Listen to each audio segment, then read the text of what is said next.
শোন টনি, তুই বাইরে যা খুশি তাই করবে, আমরা দেখতে যাবো না। কিন্তু এই সমাজে মেয়ে নিয়ে ফুর্তি করবি সেটা আমরা মেনে নেবো না। বিশ্বাস করেন, আপনারা যেটা ভাবছেন সেটা না। তাহলে এই মেয়েটাকে, ওর সঙ্গে তোর কিসের সম্পর্ক বল? চুপ করে থাকলি যে, বল ওই মেয়েটা তোর কে হয় বল? ও আমার বউ, ওকে আমি বিয়ে করেছি। তোমরা চুপ করো, আমি দেখছি। ওই টনি, তুই কোথায় বিয়ে করেছিস না করেছিস আমরা দেখতে যাবো না। এই সমাজে থাকতে হলে সমাজের নিয়ম কানুন মেনে বিয়ে করতে হবে।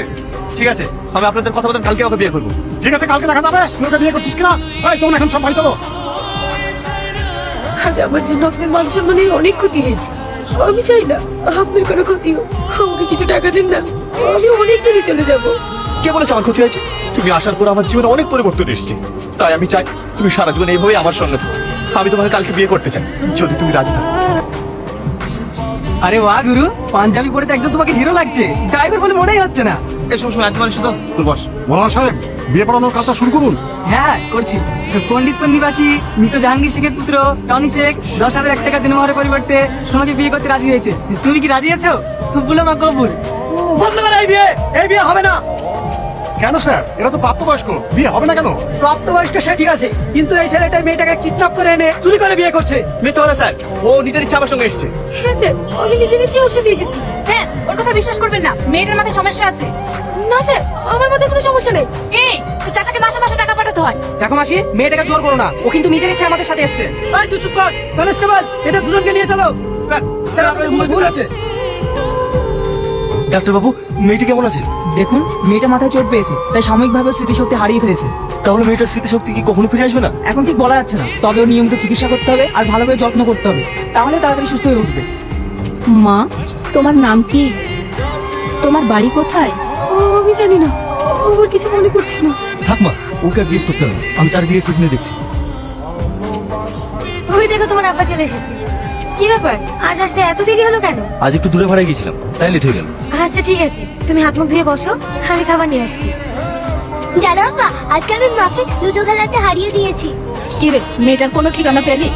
না, সব জায়গায় খোঁজ নিয়ে দেখলাম, মেয়েটার কোনো ঠিকানা পাওয়া যাচ্ছে না। 3 মাস হয়ে গেল, কোনো খোঁজ পাওয়া গেল না।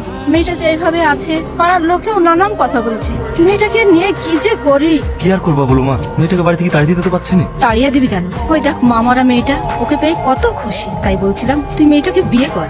এটা তুমি কি বলছো মা? মেয়েটার কোথায় বাড়ি, কি পরিচয়, কিছুই তো জানা নাই, তাহলে ওকে কি করে বিয়ে করি বল? ওর একটাই পরিচয়, ও খুব ভালো মেয়ে। আমাদের পরিবারের সঙ্গে ও পুরোপুরি মিশে গেছে। অন্তত ওই বাচ্চা মেয়েটার মুখের দিকে তাকিয়ে রাজি হ। আর আপত্তি করিসনি।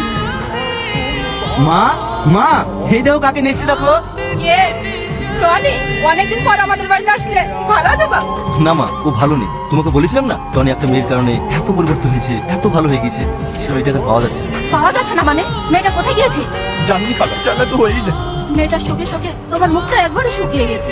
বুড়ি, এক গ্লাস শরবত করে নিয়ে আসো তো। মন খারাপ করিস না, কিছু প্রিয় জিনিস থাকে যেটা জীবন থেকে হারিয়ে গেলে মেনে নিতে শিখতে হবে। যেমন আমার স্ত্রী, ওকে আমি কত ভালোবাসতাম, হারিয়ে গেল। কিন্তু তোর জীবন সঙ্গী তো মরেনি, তুই দেখবি তুই নিশ্চয় ওকে একদিন একদিন ঠিক খুঁজে পাবি। আমি সব জায়গায় বুঝেছি ভাই, কিন্তু করতে পারিনি। কেন্দ্র না বাবু, শরবতটুকু খেয়ে নাও। আচ্ছা টনি, সালমার অন্য কোনো নাম বা তোর কাছে কোনো ছবি আছে? ওর একটাই নাম, আর আমার কাছে কোনো ছবি নাই। জানো বাপ, আমাদের বিয়ে আজকালের মধ্যে তোমাদের বাড়ি যেত নিমন্ত্রণ করতে। তুই বিয়ে করছিস ভাই? হ্যাঁ, 1 তারিখে বিয়ে। শুধু মেয়েটার মুখের দিকে তাকিয়ে বিয়েটা করছি। তুই কিন্তু অবশ্যই আসবি। আচ্ছা ঠিক আছে, সে আমি চেষ্টা করবো।